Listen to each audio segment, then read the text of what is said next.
পেশায়। বন্ধুসুলভ জাতি হিসেবেও এস্তোনিয়ানদের প্রশংসা করলেন দেশটিতে বসবাস করা বাংলাদেশিরাও। যারা টুরিস্ট হিসেবে ঘুরতে আসতে চায়, আমি বলবো অবশ্যই তাদের জন্য তালিন একটা খুবই সুন্দর একটা জায়গা হবে। এস্তোনিয়ানরা অনেক বেশি ফ্রেন্ডলি, তারা অনেক হেল্পফুলও হয় বাইরে রাস্তাঘাটে চলাচলের সময়, এবং এখানে আমরা যে কয়েকজন বাংলাদেশি আছি আমাদের মধ্যেও অনেক ইউনিটিও আছে।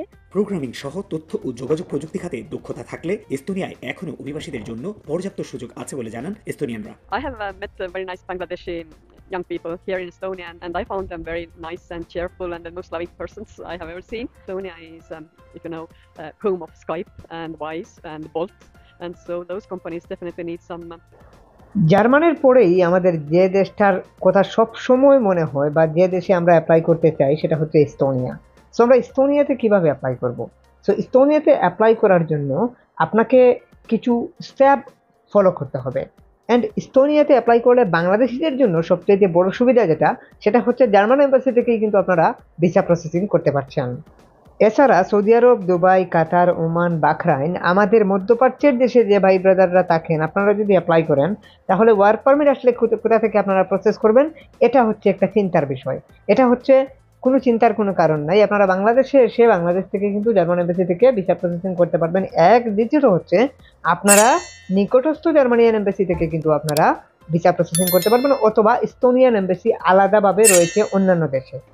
আমাদের বাংলাদেশে যেহেতু এস্তোনিয়ান এম্বাসি আলাদাভাবে নেই, এই কারণে তারা কিন্তু জার্মানিয়ান এম্বাসি থেকে এস্তোনিয়ার ভিসা প্রসেসিং করে।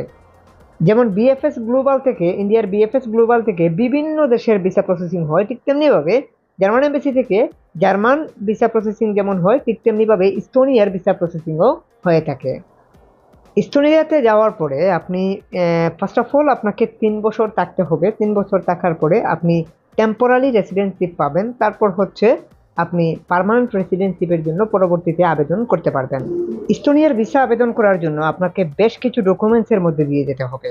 ওয়ার্ক পারমিট পাওয়ার পরে ওয়ার্ক পারমিটের মধ্যে ভিসা লাগানোর জন্য আপনার কিছু ডকুমেন্টসের প্রয়োজন হবে, যেমন পুলিশ ক্লিয়ারেন্স, আপনার এডুকেশনাল সার্টিফিকেট, কিংবা আপনার স্কিলকৃত কোনো সার্টিফিকেট যদি থাকে সেক্ষেত্রে সেটাও লাগবে।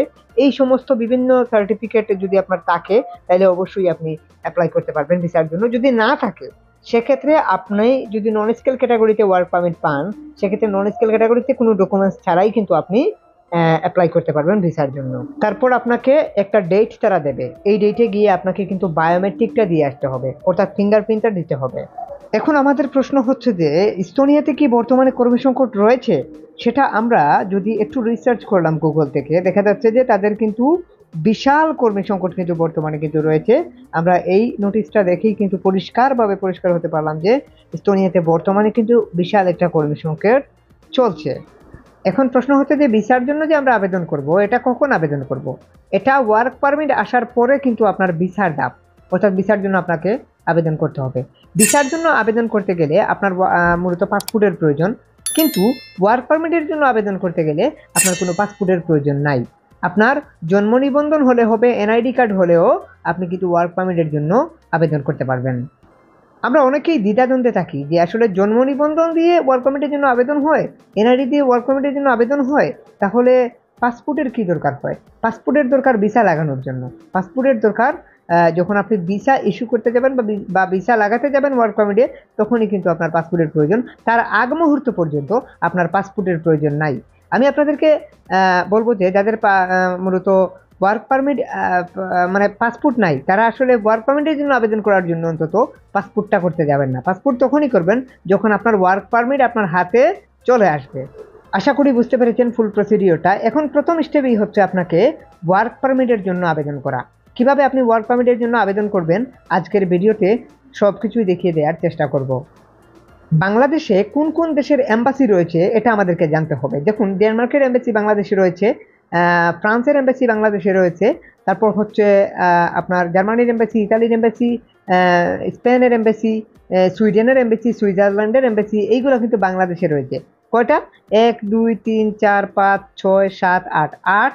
আর জার্মানিয়ান এম্বাসি কিন্তু এস্তোনিয়ান এম্বাসি হিসাবে কাজ করে, এজন্য প্রায় 9টা দেশের এম্বাসি কিন্তু বাংলাদেশে রয়েছে। ইউরোপীয় ইউনিয়নে কিন্তু 28টি দেশ রয়েছে।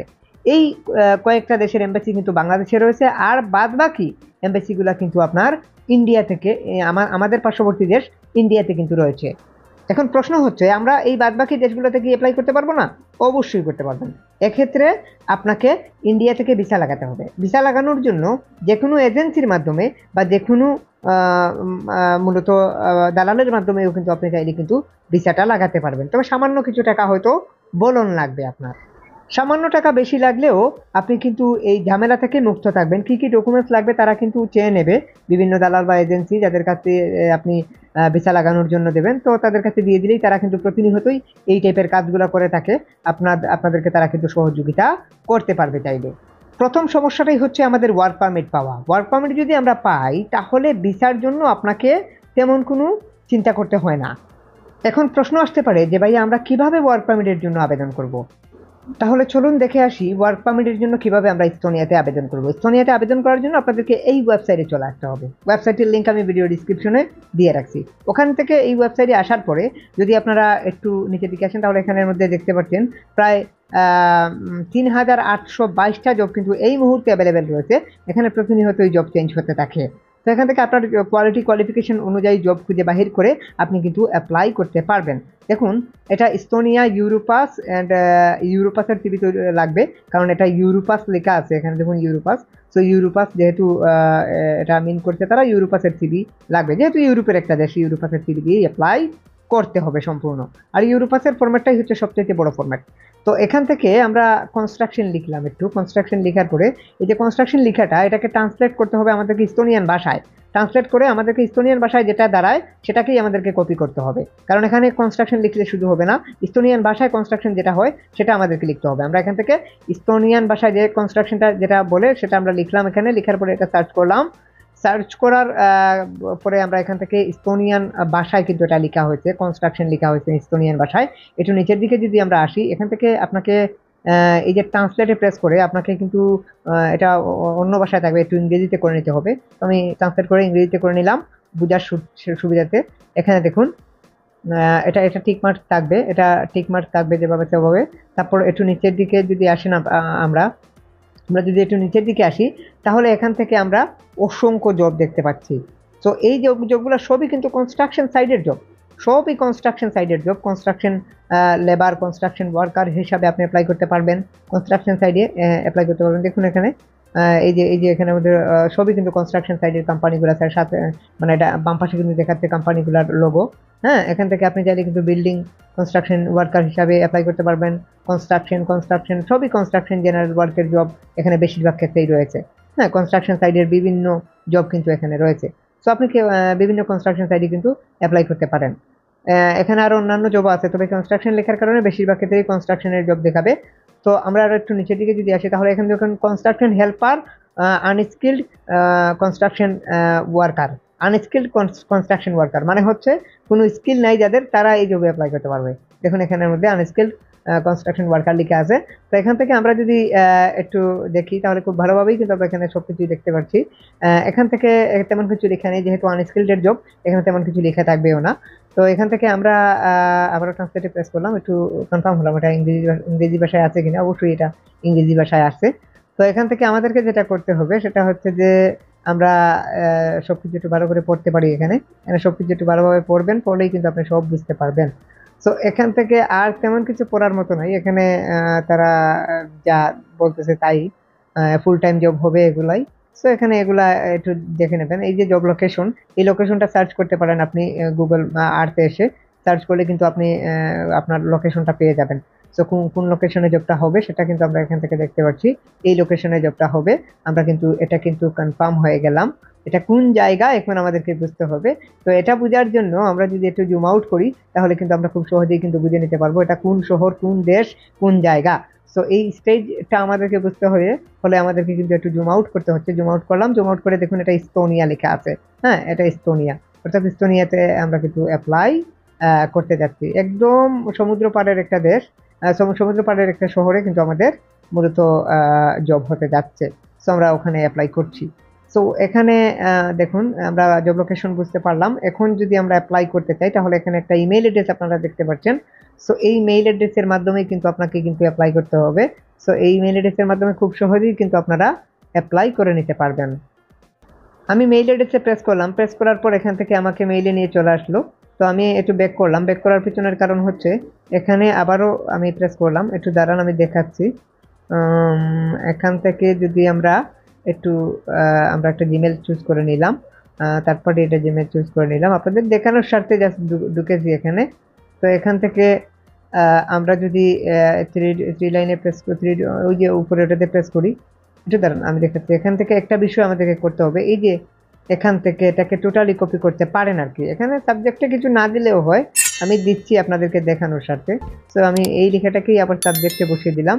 তো আমাকে কম্পোজ থেকে এই লেখাটাকে রিমুভ করতে হবে। কম্পোজে আমার এই লেখাটার দরকার নাই, কম্পোজে এই লেখাটা না লিখলেও হবে, এটার দরকার নাই কম্পোজে। কম্পোজে চিঠির মতো করে কিছু লিখে দিলেও দিতে পারেন, তো না দিলেও চলবে। এখান থেকে জাস্ট এই জব রেফারেন্স নাম্বার বা জব অফার নাম্বার, এই যে জব অফার নং মানে নাম্বার, জব অফার নাম্বার, এটা জরুরি, এটা এখান থেকে জাস্ট কম্পোজে দিলাম। তারপরে এখান থেকে ওখানে প্রেস করে আমরা এখান থেকে আমাদের মূলত কাঙ্ক্ষিত যে সিভিটা সেটা আমরা এখান থেকে দিয়ে দেবো। ইউরোপাস ফরম্যাটের সেই সিভিটা হতে হবে। ইউরোপাস ফরম্যাটের সিভি তারা কিন্তু অ্যাপ্লাই করেও কোনো লাভ নাই। তো এখান থেকে আমরা সিভিটা দেখাচ্ছি এরকমভাবে। ইউরোপাস ফরম্যাটের একটা সিভি আপনাকে যে কোনো এক্সপার্টের থ্রুতে অথবা আমাদের থ্রুতেও সিভি তৈরি করতে পারেন। সেক্ষেত্রে যে আমাদের ভিডিও ডিসক্রিপশনে আমাদের নাম্বার দেওয়া আছে, ফেসবুক আইডির লিঙ্কও দেওয়া আছে, ওখানে এসে বলবেন যে ভাইয়া ইউরোপাসের সিভি তৈরি করতে চাই, ফেসবুকে বলতে পারেন। সেক্ষেত্রে আমরা রিপ্লাই দিয়ে আপনাদেরকে সিভি তৈরি করে দেবো, অথবা হোয়াটসঅ্যাপে এসে বলতে পারেন যে ভাইয়া আপনাদের সিভি কীভাবে তৈরি করব। তো যদি বলেন তাহলে আমরা অবশ্যই আপনাদেরকে রিপ্লাই দিয়ে আমরা আপনাদেরকে ইউরোপাস ফরম্যাটে এরকম স্ট্যান্ডার্ড ফরম্যাটে একটা সিভি তৈরি করে দেবো। তো আমরা এখান থেকে সিভিটা দেখিয়ে দিলাম, একটু নিচের দিকে দেখুন, এটা আসলে কিচেন হেল্পারের একটা সিভি চলে আসছে। আমার এখান থেকে কনস্ট্রাকশনের সিভি আছে, তো আমি কনস্ট্রাকশনের সিভিটা অ্যাড করে দিলাম, কনস্ট্রাকশন লেবার। তো সিভিটা এখানে চলে আসছে। চলে আসার পর এখন যদি আমরা চাই তাহলে কিন্তু আমরা এখান থেকে অ্যাপ্লাই এসএনডে প্রেস করলে কিন্তু আমাদের অ্যাপ্লাই সম্পূর্ণ হয়ে যাবে। তো সিভি তৈরি করতে চাইলে অবশ্যই যোগাযোগ করবেন। হোয়াটসঅ্যাপ নাম্বার, ফেসবুক আইডির লিঙ্ক ভিডিও ডিসক্রিপশনে দেওয়া আছে। তো এখন মূল বিষয় হচ্ছে একটা কস্ট আছে এটার জন্য, সিভি তৈরি করার জন্য, সেটা অবশ্যই ভিডিও ডিসক্রিপশন থেকে দেখে আসবেন। তারপর আপনার কাছে এই ধরনের কোনো ফর্ম যদি আসে অ্যাপ্লাই করার 3 সপ্তাহের মধ্যে, তাহলে মনে করবেন যে আপনার অ্যাপ্লাই অ্যাপ্রুভ হয়ে গেছে। এই ফর্মগুলো আমি এক্সাম্পল শুরু দেখালাম। এনি কাইন্ড অফ ফর্ম, কোনো টাইপের কোনো ফর্ম আসলে অবশ্যই মনে করবেন যে আপনার অ্যাপ্লাই অ্যাপ্রুভ হয়ে গেছে। দেখুন গত কয়েকদিন আগে আমাদের এক ভাইয়ের একটা ওয়ার্ক পারমিট চলে আসছে অস্ট্রেলিয়া থেকে। সো এরকমভাবে আপনারা কিন্তু যদি অ্যাপ্লাই করেন তাহলে দেখা যাবে যে আপনাদের যদি নসিবে থাকে তাহলে এরকমভাবে আপনারাও একটা ওয়ার্ক পারমিট গেইন করে নিতে পারেন। সো এই ওয়ার্ক পারমিট একটা অস্ট্রেলিয়ান ওয়ার্ক পারমিট, আপনারা দেখতে পাচ্ছেন সাবক্লাস 482 আন্ডারে কিন্তু উনি অ্যাপ্লাই করেছিলেন, বা সাবক্লাস 482 আন্ডারে কিন্তু এই ওয়ার্ক পারমিটটা গেইন হয়েছে। সো এখান থেকে নন স্কেল ক্যাটাগরিতে অ্যাপ্লাই করার কারণে সাবক্লাস 482 আন্ডারে কিন্তু ওয়ার্ক পারমিটটা রেডি হয়েছে। সো এখান থেকে সাবক্লাস 482 আন্ডারে কিন্তু আপনাকে ভিসার জন্য অ্যাপ্লাই করতে হবে। ওনারে সাবক্লাস 482 আন্ডারে কিন্তু ভিসার জন্য অ্যাপ্লাই করতে হবে। সো উনি আসলে অস্ট্রেলিয়া থেকে এই ওয়ার্ক পারমিটটা গেইন করতে পেরেছেন। এটা আমাদের অত্যন্ত সুখবর আপনাদের জন্য। আপনারা নিজে নিজে চেষ্টা করেও হয়তো ভালো কিছু হতেও পারে। আমি যে এই ফর্মগুলো দেখালাম এগুলা এক্সাম্পল স্বরূপ। এনি কাইন্ড অফ ফর্ম, যে ফর্মের মধ্যে লেখা থাকতে পারে registration has been data application form, অথবা লেখা থাকতে পারে work permit has been data application form. এই টাইপের কোনো ফর্ম যদি আপনার কাছে আসে তাহলে মনে করবেন যে আপনার অ্যাপ্লাই অ্যাপ্রুভ হয়ে গেছে। এই ফর্মগুলোকে পূরণ করে কোম্পানিকে রিমেল করলে কোম্পানি গভর্নমেন্টে আবেদন করবে আপনার জন্য একটি ওয়ার্ক পারমিট রেডি করে দেওয়ার জন্য। তারপর ওয়ার্ক পারমিট রেডি হয়ে আসার পরে আপনি ওই ওয়ার্ক পারমিটটি নিয়ে এম্বাসিতে দাঁড়াবেন। আশা করি ফুল প্রসিডিওরটা আপনাদেরকে বোঝাতে পেরেছি।